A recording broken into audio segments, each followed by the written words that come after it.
एउटा तपाईहरुलाई प्रतीक स्वरूप कथा भन्दैछु, उपमा रूप प्रयोग गर्दैछु। अद्भुत छ कहानी, फिल्ममा देखाउँछ यस्तो धेरै कहानी। मेला लागिरहेको थियो, केला लागिरहेको थियो, मेला।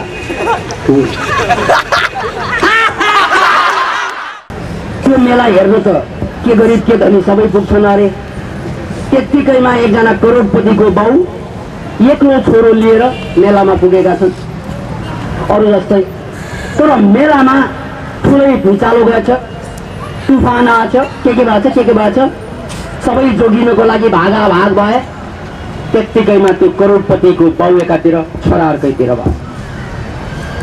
बाउले छोरा भेटाउन सकेन, अनि छोराले बाउ भेटाउने कुरै आउँदैन। भोक लाग्छ, करोडपति बाउ छैन, मागेर खानु पर्यो, माग्छ। हेर्नु करोडपतिको छोरा अब माग्नु थाल्छ। एक दुई दिन त माग्न गाह्रो भयो, पछि बानी भयो। बिस्तारै दिनदिनै माग्न थाल्यो, नमागिकन पेट पनि पालिने भएन। करोडपतिको छोरा माग्दै हिँड्छन्, दिनदिनै मागिरहेका छन्। देख्छामदेखि हजुर 1 रुपियाँ, हजुर 5 रुपियाँ। त्यो बेला भयो 1 सुका हजुर माग्दै गयो। दिनदिनै मागेर गुजारा गयो। वर्षौं बित्यो। त्यसपछि कालक्रममा अर्को मेला सुरु भयो। अर्को मेला धुमधामसँग चलिरहेको थियो। त्यो मेलामा पनि बाउ चाहिँ आए, कहीँ छोरा भेटाइएला कि भनेर। छोरा चाहिँ पनि पुगे, कहीँ बाउ भेटाइएला कि भनेर। मेला जोर जुलुमसँग चल्दै थियो। त्यो बेला चाहिँ डाकुहरूले हमला गरेको मेलामा। भाग भए, कोही कता। त्यत्तिकैमा एउटा बुढा एउटा बच्चासँग ड्याङ्ग ठोक्छन्, दुवै लड्छन्।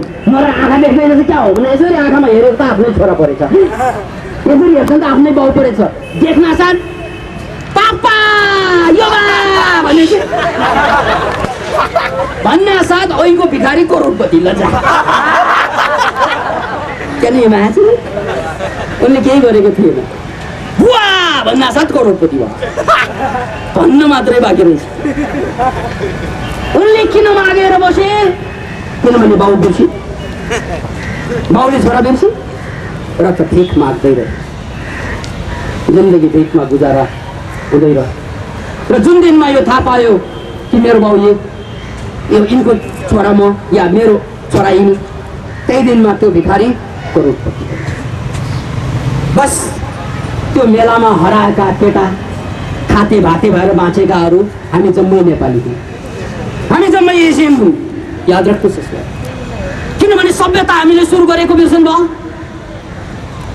चाहे पूर्वको होस् या अमेरिकाको होस्, सभ्यता त एसियनहरूले सुरु गरे।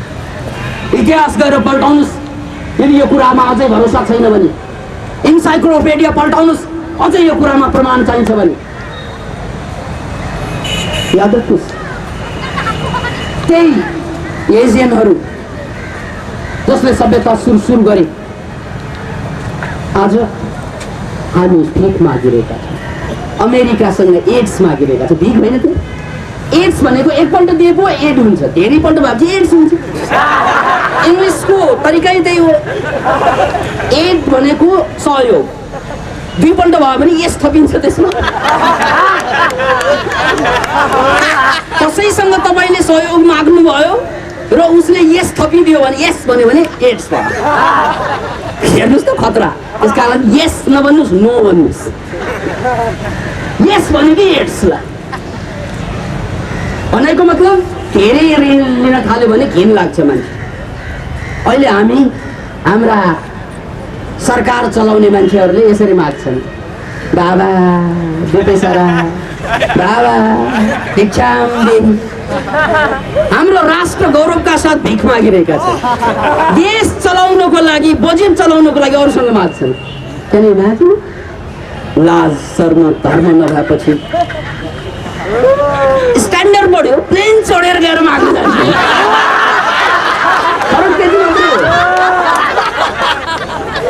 माग्ने तरिका पनि 5 तारे होटलमा खाना भकुरेपछि माग्छु। 21औं शताब्दीमा माग्ने तरिका फरक भयो तर मगन्ते त हामी जम्मै हौँ। अहिले गाउँ गाउँमा मान्छेले काम गर्नै गर्दैन, यो एउटा कुलो पनि खन्दैनन् उनीहरूले। किन भन्नाले विदेशबाट पैसा आउँछ कि भनेर कुरेर बस्छ। आफ्नै एउटा कुलो खन्दैनन्, कुवा खन्दैनन्, पार्टी बनाउँदै केही गर्दैनन्। केही गर्नलाई विदेशबाट कति आएको छ भनेर सोध्छन्। हामी जम्मैको मस्तिष्कमा भिख माग्ने प्रवृत्ति बनायो। भिख मागेर देश चलाउने नेताहरू, भिख मागेर देश गुजारा गर्ने। हामी एउटा मानसिक महारोगमा झेलिएका व्यक्ति हो। जबकि अमेरिका, युरोप यो सभ्यताभन्दा पछि आएको सभ्यता र यहीँबाटै विस्थापित हुँदै गएका मान्छेले बसाएका सभ्यता भनेर हामीले बुझियो। त्यसैले कसैले खोज्नु छ भने डिएनएलाई परीक्षण गराउँदा हुन्छ मैले भनिदिएँ। किन भन्नाले हाम्रो रगतमा सभ्यता निर्माण गर्ने त्यो रगत अझै पनि बाँकी छ र यो रगतलाई प्रयोग गर्ने हो भने हामी संसारलाई अझै पनि अर्थपूर्ण रूपमा बदल्न सक्छौँ। यो कुरा तपाईँले हिजो अस्तिको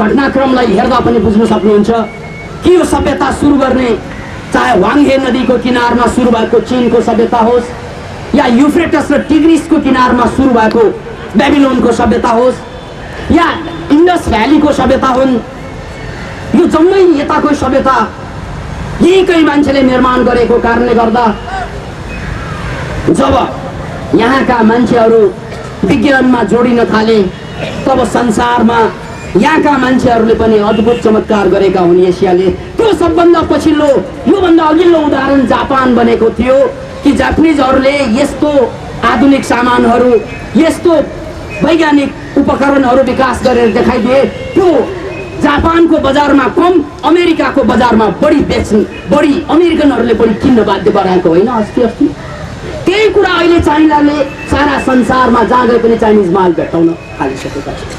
किनभने आखिर यिनीहरू यी चाइनिज होस् या जापानिज हुन् या नेपाली हुन् या भारतीय हुन्, यो जम्मै पूर्वेली हुन् जसको रगतमा सभ्यता निर्माण गर्ने डिएनए छ।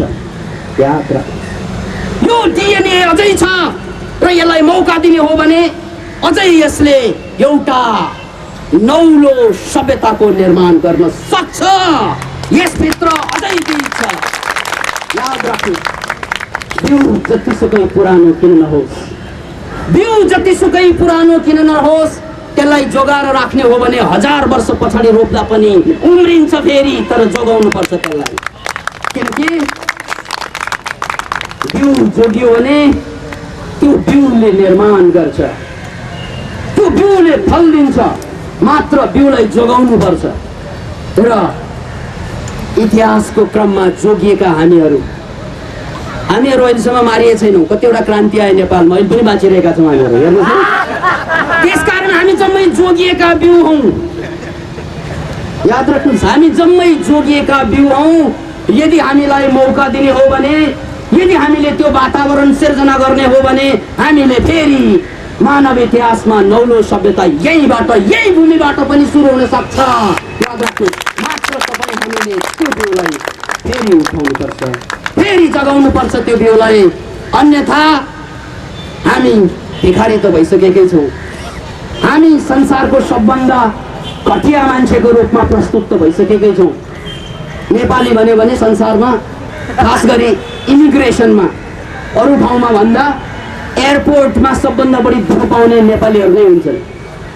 पासपोर्ट काएको तपाईँको नेपाल भनेपछि यसलाई खानतलास गर भनिहाल्छ जहाँ पनि।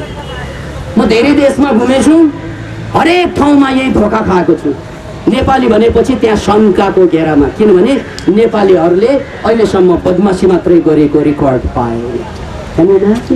जसले सभ्यता निर्माण गरे, यार अमेरिका उनीहरूले नै निर्माण गरे, हाम्रै पुर्खाले। अब हामीलाई नै खानतलासी गर्छ त्यहाँ। यो नियति भोगिरहेका छौँ हामी। त्यसकारण हामीले यो इतिहासलाई साक्षी राखेर मनोक्रान्तिको उद्घोष गरेका छौँ कि एउटा अन्तिम क्रान्ति यो धरतीले कुरिरहेको छ। एउटा अन्तिम क्रान्ति जसले पहिलो अर्थपूर्ण सभ्यताको निर्माण गरोस् त्यो मनोक्रान्ति होस् र यो क्रान्ति नेपालको भूमिबाट बिगुन हामीले फुकिसकेका छौँ। चाहे आफ्नो जीवनलाई आँसुको मूल्यमा रूपान्तरण गर्न किन नपरोस्, तर हामी बदलिदिन्छौँ यो 5000 वर्षको इतिहासको धारा। किनकि यही सङ्कल्प बोकेर मनोक्रान्ति यो राष्ट्रमा उदयमान भइसकेको छ। यही सङ्कल्प बोकेर हाम्रा साधकहरू देशभरि र इन्डिया प्रवेश गरिसकेको छ। अब त समयलाई कुर्ने हो, देखाउने हो। मनोक्रान्ति यस्तो एउटा क्रान्ति जो यो धरतीको लेटेस्ट मान्छेले, ग्रेटेस्ट मान्छेले गरेको कामलाई अनुसरण गरेर नयाँ काम गर्ने थाल्ने हो भनेर बुझ्नुहोस्। हामीले त्यो सुरु गरिसकेका छौँ।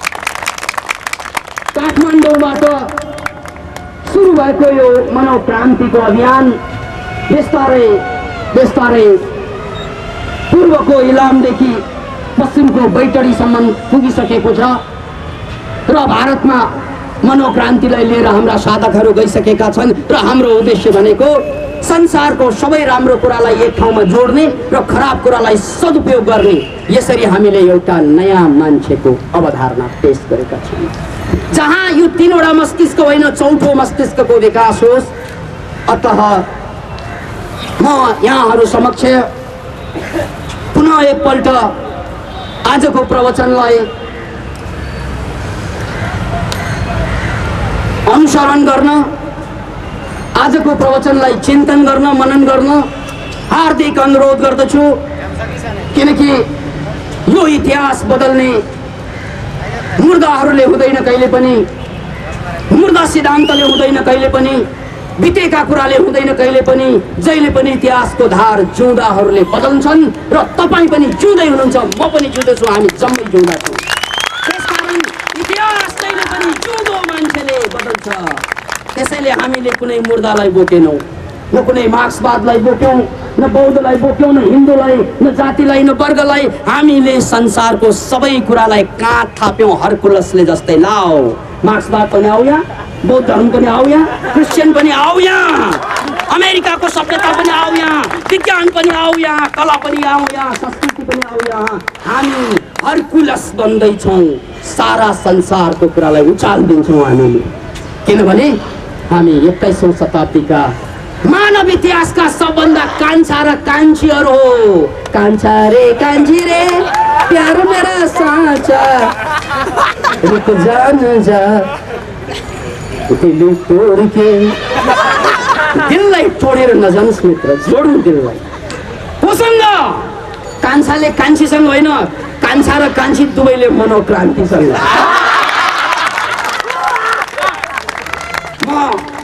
हजुरहरूको सामुमा यत्रो कुराको एउटा साक्षी, चश्मदीद गवाह भनिन्छ एउटा वकिललाई पेश गर्दैछु, जो बैतडीबाट आउँदै हुनुहुन्छ। वकिल साहब राजेन्द्र प्रसादजी एउटा वर्णन, उहाँ सरकारी वकिल भएकोले यो कुराको सरकारी रूपमा समर्थन होस् भनेर।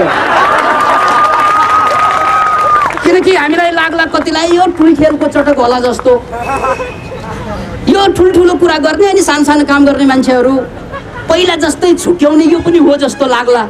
त्यो हो कि होइन, म सरकारी वकिललाई जिम्मा दिन्छु। परिचय दिउँ, म राजेन्द्र सिंह भण्डारी, घर चाहिँ बैतडी पाटन हो। हाल म जिल्ला सरकारी वकिल डडेलधुरामा कार्यरत छु। र गुरुदेवको त्यो वैचारिक प्रेरणाले गर्दाखेरि मनोक्रान्तिप्रति म पनि धेरै हदसम्म आबद्ध छु। र काठमाडौँ आएको मौकामा खुला मञ्चमा यहाँहरू जस्तै सहभागी हुन पाएको छु। यो गौरव मनोक्रान्तिले गराइदिएकोमा मनोक्रान्तिप्रति हार्दिक नतमस्तक छु। र मित्रहरू,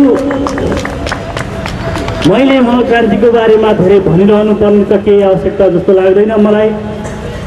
गुरुदेवको अगाडि तमाम मनोक्रान्ति साधक मित्रको अगाडि मैले यहाँ व्याख्या गरिराख्नुपर्छ। मेरो यो छोटो सानो एउटा हुल हुनेछ। तर पनि बैतडी पाटनमा मनोक्रान्ति कसरी बढिरहेछ त भन्ने सन्दर्भमा छोटो यहाँहरू समय लिन चाहन्छु। त्यसको सन्दर्भमा म के भन्न चाहन्छु भने हामीले म यही काठमाडौँमा सुन्दर पार्टी प्लेसबाट गुरुदेवको प्रवचनको कारणले गर्दाखेरि आफूलाई धेरै हदसम्म एउटा जीवन बुझ्ने मौका पाएको छु, जगत बुझ्ने मौका पाएको छु र संसारलाई बुझ्ने मौका पाएको छु। यसप्रति म गुरुदेवप्रति नमस्कार गर्छु। गुरुजीले भन्नुभएको जस्तै जुन दिनमा हामी एक्लै उभिन सक्छौँ त्यो दिनमा सक्दैन। म जहाँ पनि ट्रेनिङ दुईवटा तिनवटा गाडी चढेर आफू एक्लै जाने, अनि I am enjoying with my work and travel. मलाई त्यो एक्लै जानुमा कुनै चिन्ता हुँदैन थियो। म एक्लै पऱ्यो भने कहिले फिल हुँदैन थियो। के फिल हुन्थ्यो भने म केही सिक्न जाँदैछु अनि एकदमै खुसी लाग्थ्यो आफू देखेर, आफ्नो काम देखेर। र मेरो गोल मैले बनाएँ, गुरुजीले भन्नुभयो पहिला गोल बनाऊ आफ्नो, अनि त्यसपछि जीवन अगाडि बढ्छ, नत्र हाम्रो चाहिँ आउट अफ ट्रेन हुने सम्भावना छ। त्यसरी मैले गोल बनाएँ। गोल बनाउँदा मैले खाने जिउने घर बनाउनु त सबैले गर्छन् नि, त्यो भन्दा म अरू केही गर्छु भन्ने हिसाबले गोल बनाउँदाखेरि मेरो फाइनल लङ टर्म गोल त्यो फुलफिल भइसक्यो। म इनफ ट्रेनिङ लिइसकेँ। अब मेरो मिड टर्म गोल जुन युएसएमा गएर फुलफिल हुँदैछ। My all family member is in USA, अमेरिकामा हुनुहुन्छ र म पनि आइम इन प्रोसेस। र यदि म अमेरिका छिट्टो जाँदैछु, कोसिस लगाउँदैछु, 1000 ठाउँबाट प्रोसेस लगाउँदैछु, सक्सेस हुन्छ नै। सक्सेस छिटो हुनुभयो भने अमेरिकाको मनोक्रान्तिको रिप्रेजेन्टेटिभ भनेको अप्सरा हुनेछ। एकदम प्लेजर प्राउड भन्ने चाहिँ र मेरो लङ टर्म गोल भनेको डक्टर योगी पिताजीलाई फलो गर्नु हो। त्यो पैसाको कहिले पनि देख्नुहोस्, त्यसैले अरूको पनि मलाई आशीर्वादको जरुरी छ। ब्लेस मी, विश मी, र म सक्सेस हुन्छु र मनोक्रान्तिको हर पाइलामा साथ दिनेछु। धन्यवाद। गुरुदेव स्वास्थ्य सम्बन्धी समस्या भए पनि मेरो घर तथा श्रीमती टाढा भएकोले परामर्शका लागि अहिले उपस्थित गराउन असमर्थ भएँ। त्यसैले गुरुदेवबाट आशा गर्दै जिज्ञासा राख्न चाहन्छु। मेरो श्रीमतीलाई सेतो दुबी कुष्ठ हातका औँलाबाट सुरु भइसकेको छ, जुन पछि पुरै शरीरमा फैलेर छालाको पुरै प्राकृतिक रङ्ग बदल्ने तथा कुरूप बनाउँछ भन्ने कुरा डाक्टरबाट थाहा पाएँ। तर स्पष्ट निदान डाक्टरहरूले दिन सकेनन्। 5-6 महिनादेखि दबाई लगाउँदा पनि घट्नुको साटो बढिरहेछ। यो प्रश्नलाई 2 पाटोमा जवाफ दिन्छु। पहिलो पाटोमा निदान सुन्नुहोस्। कुष्ठको लागि अथवा दुबीको लागि जडीबुटीको संसारमा 2वटा जडीबुटी पाइएको छ मेरो जानकारी अनुसार। एउटा नेपालमै पाउने कुटकी र अर्को विदेशमा नेपालमा मगाउनुपर्छ त्यो सेन्ट जोन्स वर्ट भन्ने अर्को जडीबुटी छ। यो जडीबुटी 1-1 चम्चा मिलाएर 6 महिना लगातार सेवन गर्ने हो भने यसले सेतो कुष्ठ निवारण गर्न सक्छ। किन भन्नाले वैज्ञानिकहरूको निष्कर्ष कतिपय मामलामा सेतो दुबीको लागि यो 2 जडीबुटीले काम गरेको पाइएको छ। यो सिधा जवाफ। अब यसको दार्शनिक पक्षमा के लाउँछु। हाम्रो कसैलाई सेतो दुबी आयो या रोग लाग्यो हामी पीडित हुन्छौँ, तर रोग नलाग्दा पनि मान्छे शान्त त छैन नि सर। त्यो सेतो दुबी नभएका त धेरै छन् नि, तर उनीहरूलाई के को शान्ति, पीडा छ। त्यसकारण तपाईँले रोगलाई निको पार्नु त्यो कुनै पुरुषार्थ होइन, यो कुरा याद राख्नुहोस्। अर्थपूर्ण जिन्दगी बाँच्नुहोस्, सृजनशील भएर बाँच्नुहोस्, नत्र राम्रो कुकुर र कुकुरनी भएर बाँच्नुको कुनै अर्थ छैन यो संसारमा। याद राख्नुहोस्, राम्रो चितुवा भएर बाँच्नुको कुनै अर्थ छैन। यो कुरा फेरि पनि यो दर्शनको कुरा हो, त्यसकारण यसलाई बुझ्नुहोस्। हामी जहिले पनि रोग नभएकाहरू रोग निको पार्न ठिक्क हुन्छ चिन्ता गर्छन्, रोग नभएकाहरू जथाभावी खाने जथाभावी बाँच्ने, रोगी बन्न तर्खर गर्छन्। लज्जा। रोग भएन रोगी हुनको लागि लाइनमा बस्छ, रोग भयो स्वस्थ हुनको लाइनमा बस्छ, जिन्दगी लाइनमै सकिन्छ। त्यसकारण फेरि सिरियसली यो दुबी आउनु नआउनु कुनै ठुलो कुरा होइन, रोग हुनु नहुनु कुनै ठुलो कुरा होइन। यत्रो राम्रो जिन्दगी एक दिन चाहिँ आगोमा झार बालेर सिद्ध्याउनुपर्छ, छैन र यो कुरा। एक दिन त यो पोल्नुपर्छ, यो जति राम्रो भए पनि। त्यसकारण त्यसमा बढी ध्यान नदिनुहोस्। ध्यान जिन्दगी कसरी धन्य हुन्छ, म कसरी सृजनशील बन्न सकौँ, कसरी म दुविधामा पनि आनन्दित भएर हाँस्न सकौँ, कसरी हरेक दुःखमा पनि नाच्न सकौँ, त्यो पो खोज। रोग नभएकोलाई रोग हुन्छ, भएकोलाई हुँदैन। के फरक हुन्छ र? राम्रो त सर्प पनि राम्रै छ, के फरक हुन्छ त्यसमा?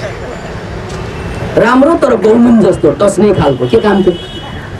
त्यसकारण तपाईँले स्वास्थ्यलाई कम ध्यान दिनुहोस्, सिर्जनालाई बढी ध्यान दिनुहोस्। स्वास्थ्यलाई परवाह नगर्नुहोस् भनेको होइन, यो अर्थ नलगाउनुहोस्। तर स्वास्थ्यलाई मात्रै परवाह गर्नाले जे पाए त्यही बाँच्ने, जथाभावी त्यही खाने अनि स्वास्थ्य खोज्ने पाइँदैन। जिन्दगीलाई बदल्नुहोस्, अर्थ खोज्नुहोस् जिन्दगीको। रोग आओस् नआओस् त्यो ठुलो कुरा होइन। स्वस्थ भएर बाँच्नुको कुनै अर्थ छैन। किन भन्नाले दासहरू स्वस्थै थिए, दासहरू स्वस्थै थिए र त उनीहरूलाई बाँधेर लगेर पिरामिड बनाउन लगाएको। त्यसकारण स्वास्थ्य जीवनको आधार मात्रै हो, पूर्णता होइन। पहिला पूर्णता खोज्नुहोस्। मैले यत्रो प्रवचन दिएँ तपाईँलाई पूर्णताको, त्यो पूर्णताको बाटोमा लाग्नुहोस् अनि स्वास्थ्य त त्यतिकै आउँछ। किनभने मान्छे प्रफुल्ल भएपछि रोग आउँदैन, मन खिन्न भएपछि रोग आउँछ। याद राख्नुहोस् यो कुरा। त्यसकारण सम्पूर्ण रोगबाट मुक्त हुनु छ भने पहिला मन हाँस्न सिक्नुहोस्, नाच्न सिक्नुहोस्, गाउन सिक्नुहोस्, रमाउन सिक्नुहोस् र दिल खोलेर प्रेम गर्न सिक्नुहोस्। यदि तपाईँको जीवनमा दुःखै दुःख छ, अरूलाई पीडा दिने बानी छ र आफू पनि पीडित भएर बाँच्नु छ भने तपाईँ स्वस्थ हुने भनेको चान्स छैन। एउटा रोग आउँछ, त्यो गए पनि अर्को सुरु हुन्छ। त्यसैले जिन्दगीको मरमा हाँसेर बाँच्न सक्नु, रोग होस् नहोस् उजानु। त्यसकारण मूल मन्त्र आनन्द हो, मूल मन्त्र सिर्जना हो। यो दुई जोडेपछि स्वास्थ्य त दौडेर आउँछ। याद राख्नुहोस्, हाम्रा गिरिजाप्रसाद कोइरालालाई कति बिरामी छन् है, तै पनि झै राष्ट्रलाई बोकेर बसेछन् यत्रो उमेरमा पनि है। किन भन्नाले जब आत्मसम्मान हुन्छ नि, म यो राष्ट्रको ठुलो मान्छे, यो आत्मसम्मानले तपाईँलाई बुढा हुन दिँदैन। याद राख्नुहोस्, उदाहरण गिरिजाप्रसाद हुनुहुन्छ। त्यसकारण सबभन्दा ठुलो औषधि हो आत्मसम्मान। याद राख्नुहोस् यसलाई। कुकुर बिरालो जस्तो खाने, हग्ने र मर्ने जिन्दगी बाँच्ने मान्छेको आत्मसम्मान हुँदैन अनि यिनीहरू कुकुर बिरालोकै सरहमा मर्छन्। याद राख्नुहोस्। त्यसकारण मूल कुरा, म हाँसेर बाँच्न सकेछु कि छैन, म आनन्दित भएर बाँच्न सकेछु कि छैन, म सृजनशील भएर बाँच्न सकेछु कि छैन, अनि त्यो सबै जोडेपछि स्वास्थ्य खोज्नुहोस्, नखोज्नुहोस् भनेको होइन। तर मेरो एउटै मात्र आग्रह छ हजुरहरूलाई, यो स्वास्थ्य स्वास्थ्य स्वास्थ्य भनेर केही फाइदा छैन। किन भन्नाले अस्वस्थ स्वस्थ हुन्छ, स्वस्थ अस्वस्थ हुन्छ, यो दुनियाँको रीत हो। मूल कुरा त जीवनको गीत गाउनु हो। Is life is singing or sinking? The question is, if life is singing or sinking? जिन्दगी डुबिरहेको छ भने कि रोग भएको मान्छे डुब्यो भने त डुब्यो नि, रोग नभएको डुबे पनि डुब्यो नि। जिन्दगीलाई डुब्नुबाट जोगाउनुहोस्। बस मनोक्रान्तिको यही सन्देश हो। हामी स्वास्थ्य उपचार पनि गर्छौँ। हरेक बुधबार हामीले बिरामीको उपचार गरिरहेकै छौँ। हामीले मनोक्रान्ति म्याट्रिक्स गोदावरीमा अस्पताल पनि खोलेकै छौँ, उपचार गर्न आऊ भनेकै हौँ। तर त्यति मात्रै नगर्नुहोस्, जिन्दगीलाई निको पार्नुहोस्, रोगलाई होइन। किन भन्नाले तपाईँको समस्या रोग कम, जिन्दगी बढी हो। फेरि एकपल्ट तपाईँको समस्या रोग कम, जिन्दगी बढी हो। त्यसकारण जिन्दगीलाई निको पार्नुहोस्, रोग त आफै निको हुन्छ। परमात्मा र शून्यता, शून्यता जसलाई भगवान भनिन्छ त्यही हो। त्यसकारण हामी एउटा कुनामा भौतिक शरीर हौँ र अर्को कुनामा हामी आफै भगवान हौँ। अब यो दोस्रो फ्याँकको कुरा, दोस्रो सेक्सनको कुरा हामीलाई थाहा छैन भने छोड्दिउँ, त्यो गाह्रो कुरा प्रमाणित गर्नु। यो पहिलो सेक्सनमा हामी चौथो शरीरमा छौँ जहाँ हाम्रो ऊर्जा छ। यो ऊर्जा हामीले अहिले भर्खर देखाएँ। यो ऊर्जालाई तपाईँले महसुस गर्नुभयो भने कति मान्छेको नेगेटिभ चलिरहेको हुन्छ, कतिको पोजिटिभ। नेगेटिभ चलिरहँदाखेरि उनले जे काम गर्यो असफल हुन्छ। उपचारै गर्नु खोज्दाखेरि पनि जति औषधि गरे पनि रोगै जाँदैन, किन भन्नाले ऊर्जा नेगेटिभ छ। अब रोग उसलाई लागिरहेको छ मूल भौतिक चौथो शरीरमा, उनले चाहिँ घोची चाहिँ इन्जेक्सन पहिलो शरीरमा ला, जति खोज्यो पनि नहुने। किन त भन्नाले समस्या त्यहाँ देखा परेको मात्रै हो, तर आइरहेको समस्याको ठाउँ के होइन, चौथो शरीर। जसरी तपाईँको टेलिभिजनका पात्रहरूलाई चेन्ज गर्न सक्नुहुन्न, त्यो चेन्ज गर्नलाई त स्टेसनमा जानुपर्छ तपाईँ, नत्र त तपाईँले स्टेसन च्यानल चेन्ज गर्न त मिल्छ, तर पात्र चेन्ज गर्न सक्नुहुन्न। पात्र चेन्ज गर्नको लागि त स्टेसनमै जानुपर्छ। किन भन्नाले आइरहेको त स्टेसनबाट, तपाईँको कम्प्युटरबाट अथवा तपाईँको टेलिभिजनबाट आएको होइन त्यो फिल्म कहाँबाट आइरहेछ त? स्टेसनबाट। स्टेसन नबुझ्ने हो भने त्यहाँ चाहिँ चलेर ठिचेर मात्रै त्यो चेन्ज हुँदैन। अत हाम्रो शरीरमा पनि जुन रोग लाग्छ, समस्या आउँछ अथवा हामी असफल हुन्छौँ, त्यसको मूल कारण चौथो शरीरमा हुन्छ र त्यो नबुझ्ने हो भने हामी जहिले पनि असफल हुन्छौँ। र यही सन्दर्भमा यहाँ दिल्ली ढकालजीको लेखाङबाट मैले प्रश्न लिएको छु, म फेरि पढ्छु यसलाई। श्रद्धेय गुरुजी, कोटि कोटि प्रणाम। गत हप्ताको प्रवचनमा हजुरले भन्नुभयो कि आफूलाई माया गर्ने व्यक्तिले मात्र अरूलाई पनि माया दिन सक्छ, तर आफूले आफूलाई माया गर्नु भनेको कस्तो? आफूले आफूलाई माया गर्नु भनेको पहिला चिन्नु। आफू को हो नचिनेको कसरी माया गर्नु? नचिनेको मान्छेलाई माया गर्नु सक्छ तपाईँले? आई लभ यु के भन्ने भन्ने किन चिनेकै छैन, नाम छैन, काम छैन, थाहा छैन, I love you darling fine भन्ने। पहिला त जसलाई माया गर्नुलाई चिन्नु पर्दैन, बिना चिनेर माया गर्न सकिन्छ कि? त्यस्तो कुनै व्यक्ति छ संसारमा जसलाई चिन्दिन माया गर्न सकिन्छ? हुनै सक्दैन। माया गर्नलाई चिन्नु पर्यो, बोध हुनु पर्यो। त्यसकारण पहिला त तपाईँले म को हुँ भनेर चिन्नु पर्यो। मैले 7वटा शरीरको कुरा गरेँ, पहिलो शरीर मात्रै तपाईँले चिन्नु भएको छ, दोस्रो बौद्धिक शरीरको विशालता अझै चिनेको छैन। किन भन्नाले यो हाम्रो बौद्धिक शरीरभित्र 100% मेमोरी सम्भव छ, तर अहिलेसम्म हामीले 1% मेमोरी मात्रै युज गरेका छौँ, या 3% मात्रै। कोही चिनेको आफूलाई? भावको कुरा गर्ने हो भने यदि यो भाव शरीरलाई प्रयोग गर्ने हो भने हरेक मान्छे कलाकार बन्छ। याद राख्नुहोस् यो कुरा, भाव शरीरलाई प्रयोगमा ल्याउने हो भने संसारका सबै मान्छे ऐश्वर्या राय जस्तो कलाकार बन्न सक्छ, अमिताभ बच्चन जस्तो कलाकार बन्न सक्छ, या बिथोभन जस्तो, या कुनै पनि महान कलाकार बन्न सक्छ। किनभने कलाकार बन्नको लागि तपाईँलाई चाहिन्छ तेस्रो शरीरको प्रयोग। दोस्रो बौद्धिक शरीरलाई ठिकसँग प्रयोग गर्ने हो भने हरेक मान्छे वैज्ञानिक बन्न सक्छ। कोही चिनेको आफूलाई? त्यसकारण हामी जम्मै वैज्ञानिक हौँ, तर सुतिरहेका वैज्ञानिक पनि। अहिले हामी घुरिरहेका छौँ, जसलाई बोल्नु भन्छ नि बोल्दैनौँ केही कुरा, हामी घुर्छौँ मात्रै। त्यसकारण चाहिँ कसैसँग भेट्दाखेरि हात मिलाउँदा हुन्छ, के छ यार घुरिरहेछ। किन भन्दा आफूलाई चिनेनौँ, सुतिरहेछौँ, घुरिरहेछौँ। यो बोलाइ के त बोलाइ होइन, यो घुराइ हो घुराइ। त्यसकारण हामी जम्मै घुरिरहेका मान्छेहरू, भाषा हाम्रो घुराइ हो। किन भन्नाले यत्रो कुरा गरिसकेपछि जानिसकेपछि पनि हामी उठ्दैनौँ भने हामी घुरिरहेको होइन। याद राख्नुहोस्, दोस्रो शरीरमा तपाईँ हरेक मान्छे वैज्ञानिक हुन सक्छ, दोस्रो शरीरको खुबी त्यो। अनि तेस्रो शरीरको खुबी हरेक मान्छे कलाकार बन्न सक्छ। चौथो शरीरको खुबी हरेक मान्छे चमत्कारिक व्यक्तित्व हुन सक्छ, साई बाबा जस्तो, या संसारलाई हाँक्ने अन्य व्यक्तित्व जस्तो चमत्कारिक, जससँग म्याग्नेटिक पावर छ। घुरिएपछि के गर्ने थाहा नै हुँदैन, अरूलाई डिस्टर्ब भएको थाहा नै हुँदैन घुरिएपछि।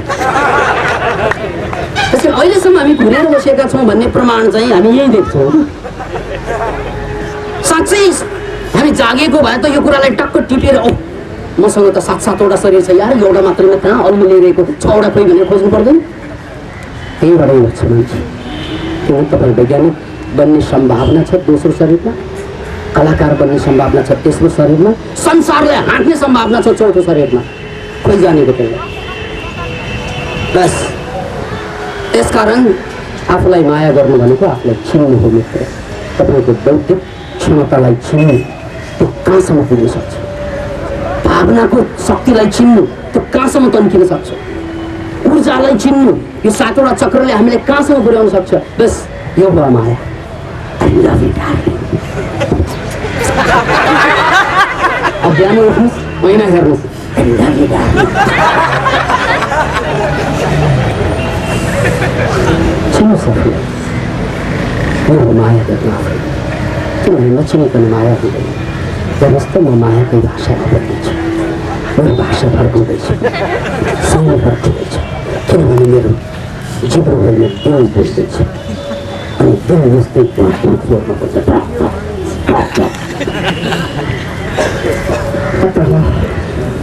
प्रश्नलाई यही पूर्ण गर्छु।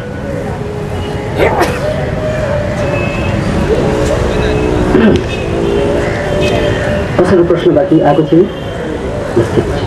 अब म अन्तिम क्रियायोग विज्ञान भनेको के हो र यो कसरी सिक्न सकिन्छ प्रश्न पारिदिनु भयो। आभारी हुने थिए। योगानन्दजीको बायोग्राफी पढ्नेहरू धेरैले त्यहाँबाट टिप्छन् र योगानन्दजीले अटोबायोग्राफीमा क्रियायोगको त्यत्रो बखान गर्नुभयो तर त्यसको रहस्य खोल्नु भयो, त्यसलाई लुकाएर राख्नु। जसको कारणले गर्दा हामीमा खुल्दुली के हुन्छ भने यही होला यही होला यही होला यही होला यही होला, यो पायो भने सबै धन्य होला। इट्स रङ। याद राख्नुहोस्, अन्धोले ऐना पाएर धन्य हुन्छ, बहिरोले सङ्गीत सुनेर धन्य हुन्छ। त्यसकारण सवाल क्रियायोग के हो त्यो होइन, सवाल म त्यसको लागि तयार छु कि छैन। कोही भी राह बुरा नहीं होता बशर्ते कि आदमी खरा होना चाहिए। मान्छे ठिक हुने हो भने गलत कुरा संसारमा केही पनि हुँदैन। मान्छे गलत हुने हो भने ठिक कुरा संसारमा केही पनि भेटिँदैन। फेरि एकपल्ट जब मान्छे आफै गलत बन्छ उसको लागि ठिक केही पनि हुँदैन, किनभने उसले जहाँ छोयो गलत बनाइदिन्छ। नपत्या ड्राइभिङ नजान्ने मान्छेलाई कार दिनुहोस् त अनि थाहा हुन्छ। होइन, यो सानोतिनो कार होइन, अमेरिकाबाट चाहिँ मगाउनुहोस् पर्फेक्ट कार अनि ड्राइभिङ नजान्ने मान्छेको हातमा दिनुहोस् अनि थाहा हुन्छ। त्यही हो क्रियायोग भनेको। तपाईँ क्रियायोगको लोभमा हुनुहुन्छ, ड्राइभिङ आउँछ कि आउँदैन सवाल। त्यसकारण साधनाले मान्छेलाई महान बनाउँदैन, साधकले मान्छेलाई महान बनाउँछ। पात्रता भनेको त्यही। हामी जहिले पनि लोभी भाषामा खोज्छौँ, यो राम्रो कि त्यो राम्रो कि त्यो, त्यस्तो केही पनि राम्रो छैन। हेर्नुहोस् त, न्युटन रुखमुनि आराम गरेर बसेका थिए, स्याउ खसे। त्यो स्याउ खसेको देखेर वैज्ञानिक भन्नु, हामी त घरै खसे पनि वैज्ञानिक भन्नु।